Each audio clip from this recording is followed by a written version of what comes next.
যদি কারো ফিতরা বাকি থাকে পড়ে দেওয়ার চেষ্টা করবেন। এখন আর কেউ উত্তেজিত করবেন না। যারা বাচ্চা আছে তাদেরকে পিছনে করে দেবেন, আর বড় বড় যোগ্য মানুষগুলো আপনারা সামনে দিকে থাকার চেষ্টা করবেন, যেন আপনার পাশে বাচ্চা থাকলে নামাজে যেন প্রোগ্রাম না হয়, ডিস্টার্ব না হয়।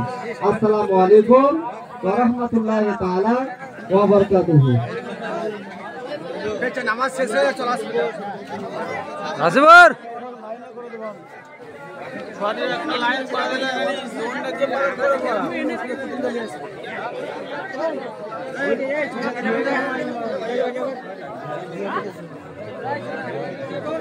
না যাবে করে দে